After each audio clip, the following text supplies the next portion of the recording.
गणपति बाप्पा मोरया। नमस्कार। SMS Odia story को आपण मानंकु पुणी थरे स्वागत। गणेश चतुर्थी उपलक्षे आपण मानंकु हार्दिक अभिनंदन। प्रभु गणेश हेउछंती अग्र पूज्य। तांको पूजारू सबु पूजा पर्वणी आरंभ हो जाए। एमिति भी प्रभु गणेशंक बहुत सुंदर सुंदर लीला एवं कहानी रही। एथि भितरु आपण मानंक पई आज गोटे सुंदर कहानी आनिछि। तेबे चलंतु सुनिबा। तुलसीर महत्व और पवित्रता विषय रे आमे समस्ते जानिछंती। एहा श्रीकृष्ण और नारायणंकर अति प्रिय अटे। तेणु श्रीकृष्ण और नारायणंक समस्त प्रसाद रे तुलसी पत्र पड़िबा अनिवार्य अटे। किंतु जेतेबेले श्री गणेशंक पूजा कथा आसे सेतेबेले तुलसी परिवर्ते दुब घास अर्पण करा जाए। एपरिकी गणेशंक पूजा रे तुलसी वर्जित अटे। अत्यंत उपकारी और दिव्य तुलसी केउ कारणरू श्री गणेशंक अर्पण करा जाएनी एहा पछरे एक पौराणिक कहानी अछि। तद अनुसारे एकदा श्री गणेश गंगा तटरे तपस्या लीन थिले। सेही समय रे तुलसी निजर विवाह निमित्त तीर्थयात्रा रे बाहरी थिले।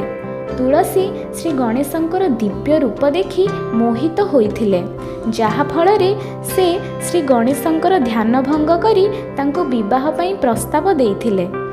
श्री गणेशंकर ध्यान भंग हेबा फଳରେ से क्रोधान्वित होइथिले और निजको ब्रह्मचारी बोली कही तुलसींकर विवाह प्रस्ताव को अस्वीकार करिथिले, जहाद्वारा तुलसी दुखित होइथिले और फलस्वरूप श्री गणेशंको अभिशाप देइथिले।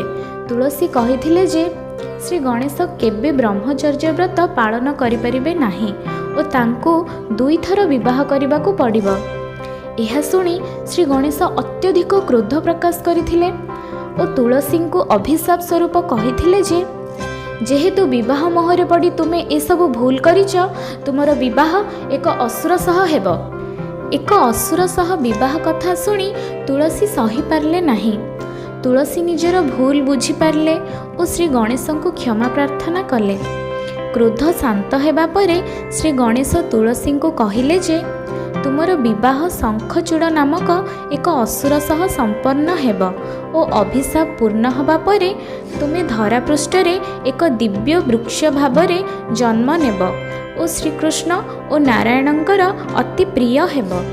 कली जुगरे मर्त्यमंडल रे घरे घरे तुमे पूजा पाइब, किंतु मोर पूजा रे तुमर कौनसी व्यवहार करा जिवो नाही। मोर पूजा रे तुमर उपस्थिति अशुभ बोली धरा जिवो। श्री गणेशंकर एही अभिशापर फलस्वरूप श्री गणेशंकर कौनसी पूजा रे तुलसीर व्यवहार करा जाए नाही, किंतु श्रीकृष्ण और नारायणंकर प्रसाद तुलसी बिना असंपूर्ण। आजिर एही सुंदर कहानीटी आपण मानंकु केमिति लागिला हमको कमेंट माध्यम रे निहाती जणाइबे एवं आम चैनल को लाइक एवं सब्सक्राइब करने को भूलिबे नहीं। एवं हाँ, जदि आपणक पाखरे मध्य एमिति किछि मजालिया एवं शिक्षणीय कहानी अछि आम मानंकु आमर ऊपर दिया जाइथिबा ईमेल आईडी माध्यम रे निहाती शेयर करिवे। जदि आमको आपणक कहानीटी भल लागे आमे आपणक नाम सहित कहानीटी आम चैनल माध्यम रे निश्चय उपस्थापन करिबो। धन्यवाद।